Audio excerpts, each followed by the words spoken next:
In this video, I thought I'd show some different ways of controlling a smart TV. Maybe you're staying in a hotel room and the remote control isn't the cleanest, or you've managed to pour some liquid on your remote control, or even worse, dropped it down the toilet. All of these images were created with AI, so none of it's real.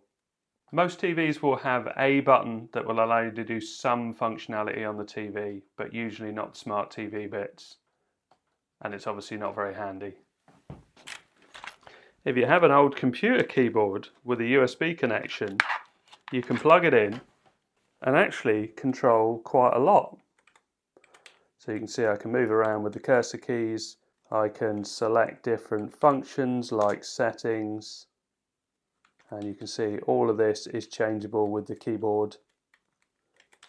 But it's also quite nice to have a mouse control as well. You can plug in an ordinary mouse, a wired mouse. And units like this are particularly useful. They come with a dongle which plugs into the USB socket, and that can give you instant mouse and keyboard control. And we've got a left and right mouse button for various different functions. This keyboard gives volume control, which you can see going up on the right hand side there, and also channel up and down as well. So really quite lends itself well to a smart TV.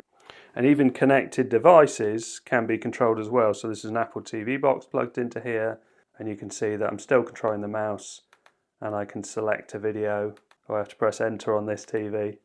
5 go on a great western adventure. This Logitech keyboard with a trackpad does something very similar, and also again has things like volume control on the side and mute, and we can flick through all the different apps and various things and adjust all the settings. Here I've got a dongle for an Xbox 360 controller, so if I plug that in, XPad device is connected, and I've got controls on that as well. You can see it wants to update that app, but I've got select and back, which is quite nice. Haven't really got volume control. Oh yeah, I have. Volume control is the right stick. So it definitely lends itself to be controlled by a controller such as this. I've also got an Xbox One controller here, and if I plug that in wired, you can see that it's working as a wired controller. And again, I guess volume, oh no, volume isn't on the right stick this time. That's interesting, so that's treated differently. Even though it's an Xbox controller, so Xbox One and the other one was Xbox 360. Now you can pair this with Bluetooth, but all the devices I've shown so far are direct connected devices. So that means that you plug them in and they work, whether that's by a dongle or a cable linking them. And that's important because you can't pair a Bluetooth device to a TV normally without having the TV remote control. So it all depends on whether you've got that TV remote control on some of the other things that I'm going to show. For instance, this Bluetooth keyboard with trackpad. So this is Bluetooth. If I switch it on, I don't think it's been paired to this TV ever. So if I press and hold the Bluetooth button, that will put it in a pairing mode. And then in this case, I'm going to use my TV remote control that came with the LG TV. Connect Bluetooth controller. There you go, Bluetooth keyboard is shown up. So let's select that. And I've got to type 7781 on the keyboard. And press enter. And now Bluetooth 3 keyboard is connected. And now have some control of the smart TV. So if I was to go to home, you can see all of that's working. One of the coolest ones is a phone that's got an infrared sensor on it. So this is an LG G3, so from 2014, so a very old phone. But it has, I've got loads of remote apps because I use this for some older devices. So if I hit start, you can see LG TV, and I've got volume control, got OK, home and so on, and I've also got a whole load of extra buttons on here as well for various different LG TVs. So super cool. So this is another direct mode. so it doesn't need any pairing or anything like that. This is using infrared to control the TV. You also sometimes have remotes like this. This is for a PVR recorder, and I can actually change the volume control and the inputs. Not a lot else, but I have some control over the TV. I've just connected my TV to the internet so I can show you the iPad app, which is available on Android and iPhones as well. So this is my TV. If I tap on this, I've got a remote control app here, and you can see some of the more frequently used apps are on there, and I can also switch through my inputs and things like that as well. So yeah, really quite useful, and the cursor works nicely as well. But I'm going to go back into settings and turn the internet off again.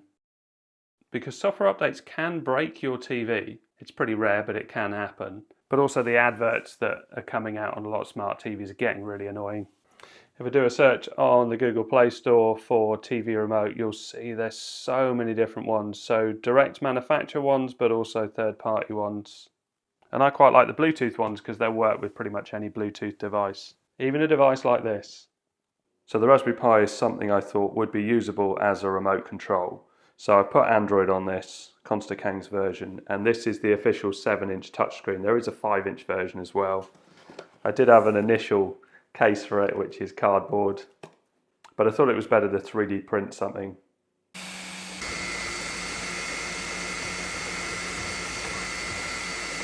And I ended up with this, which I think is really quite cool. It's lovely and solid and has all the space for all the ports and everything. I can pop this in here.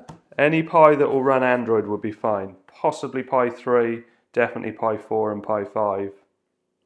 So I just need to screw this into place. And there's some handy screw holes in the back which marry up with these. There we go. So quite cool and solid feeling, but also means I can hold it in my hand and use it like a touchscreen very easily. So I booted up Android 16 and I need the BT Remote app. So let's do a search for that.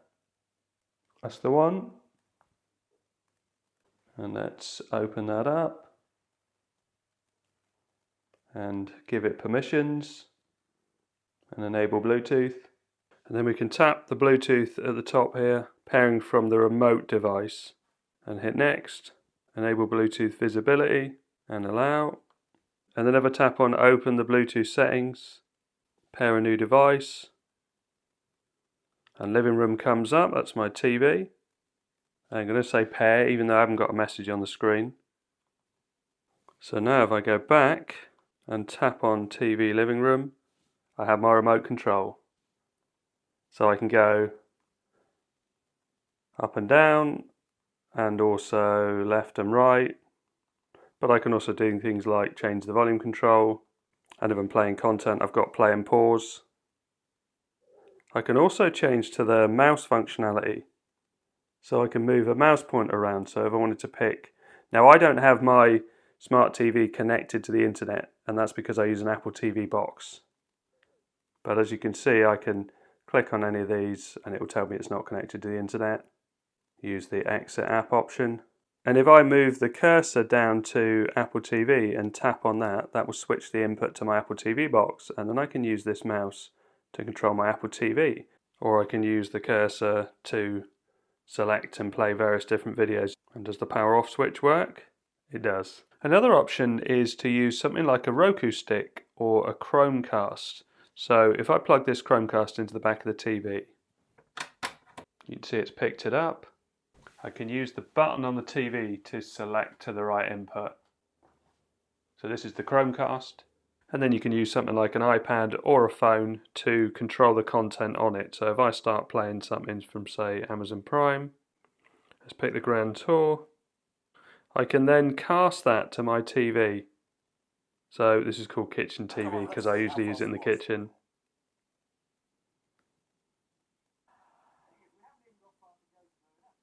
And obviously I can't really play it. Now it's a bit of a pain on this one because you see if I try and change the volume, it says to adjust volume use your TV's remote control. Although I think that's because my soundbar's on. I turn that off. No, it still wants the sound. So then in this instance, I would have to try and pick the volume control on here, which I can do. You can see I'm adjusting it now. And lastly, if you don't have a phone that's got infrared on it, then just get yourself something like a one for all remote, especially for people who travel and use hotel rooms a lot. You can arrive at your hotel, punch in some 4 or 6 digit numbers and pair to whatever make of TV you've got, and you never have to touch a hotel TV remote again. Okay, so I hope all this helps. Thanks very much for watching. Please like and subscribe.